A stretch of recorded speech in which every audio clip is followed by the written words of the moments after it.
بسم الله الرحمن الرحیم. نن زموږ د علم النحو 181 نمبر درس دی. د حروف غیر عاملو کې شپږم نمبر قسم دی حرف توقع. دا یو حرف دی او د توقع د پاره راځي، دې ته حرف توقع وایي.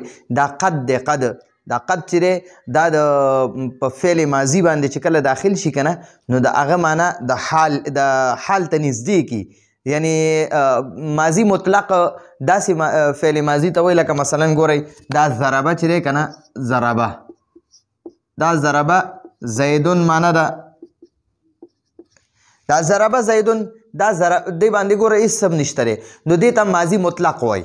د دې معنا ده زید وخل وکړه، نو اوس پته نه لګي چې کله یې کړي دي، خو زید وخل وکړه.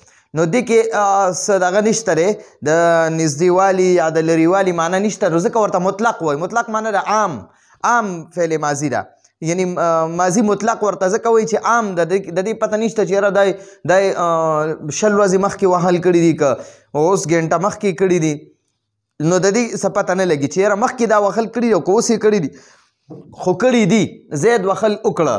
نو چې اوس یې کړي وکړه او که مخکې کړي دي، نو دا دې ته ماضي مطلق وایي.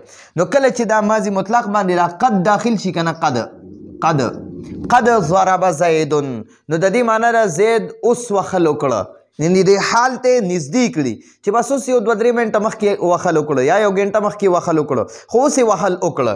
نو قد ضرب زیدون، بېشک زید وخل وکړه. ٹھیک شوه.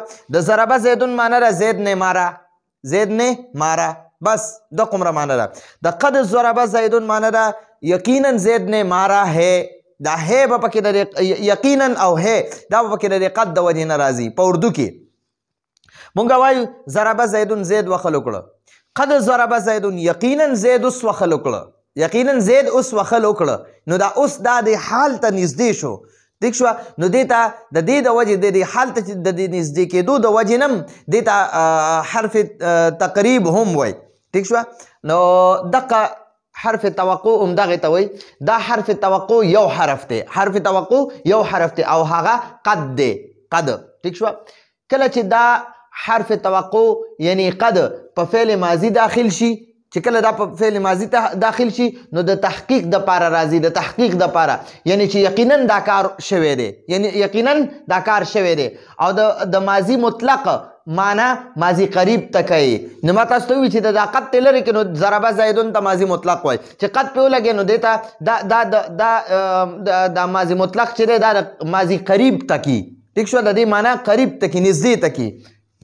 نو ځکه دې قد ته حرف تقریب هم وایي. تقریب معنی چې حال ته نږدې کوي، ځکه چې دا حرف توقع فعل ماضي د حال معنی ته اړوي، یعنی د حال معنی ته نږدې کوي. د حال معنی ته اړوي نه، د حال معنی ته یې نږدې کوي، نږدې کوي. لکه قد ضرب زیدون، بېشک زید اوس وخل وکړه، اوس یې وخل وکړه. لکه اوس خو لګیا دی یو وخل کېږي، نو دا حال دی.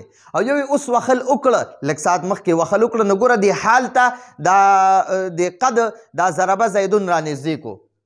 په دې مثال کې تحقیق او تقریب دواړه دي. ٹھیک شوه. او کله چې دا حرف توقع په فعل مضارع داخل شي، دا حرف توقع چې کله په فعل مضارع راشي، ډیر کم په فعل مضارع راځي، خو ډیر کم داخليږي. دا همیشه د پر فعل ماضي داخليږي، خو کله کله چرته په فعل مضارع باندې داخل شي، نو د تقلیل معنی پکې پیدا کوي. د فعل مضارع کې د تقلیل معنی پیدا کوي، یعنی چې دا کار کله کله کیږي. تقلیل معنی دا کمواله کله کله کیږي، هر وخت نه کیږي. لکه قد یجیء زیدون، قد یجیء زیدون، زید کله کله راځي. نو دا کله کله معنا پکې د قد د وجې شوه. بېشکه زید کله کله راځي، یا یقینا زید کله کله راځي. او کله کله دا قد په فعل مضارع د تحقیق د پاره هم راځي، لکه قد یعلم الله، یقینا الله پیژني، یقینا الله پیژني. نو کله کله به دا قد په فعل مضارع د تقلیل د پاره راځي، د کموالي ظاهرولو د پاره چې یاره قد یجیء زیدون، زید کله کله راځي. او کله به دا قد د تحقیق د پاره راځي چې قد یعلم الله، الله یقینا الله پیژني، الله ارس پیژني. نو دا د حروف غیر عاملو کې شپږم نمبر د حرف توقع درسو. حرف توقع چې کله په فعل ماضي باندې داخل شي نو د فعل ماضي مطلق معنی چې ده هغه د حال ته رانږدې کي نو دې ته حرف تحقیق هم بیا وایي او حرف تقریب هم ورته وایي او کله چې دا په فعل مضارع داخل شي نو د تقلیل معنی پکې پیدا کوي یعنې د کموالي معنی چې یاره دا کس کار کوي خو کله کله یې کوي هر وخت یې نه کوي او کله دا په فعل مضارع د تحقیق د پاره هم راځي د یقینا معنی هم ورکوي لکه قد یعلم الله نو دا خو داسې نشي ویلی کېدی که نه چې یقینا الله کله کله پیژني نه الله هر څه هر وخت پیژني نو دلته کې دا د تحقیق معنی ورکوي قد یعلم الله یقینا الله پیژني نو دا زموږ د حرف توقع درس راتلونکي درس پر اجازت غواړو هذا هو المرام والله اعلم بحقیقة الكلام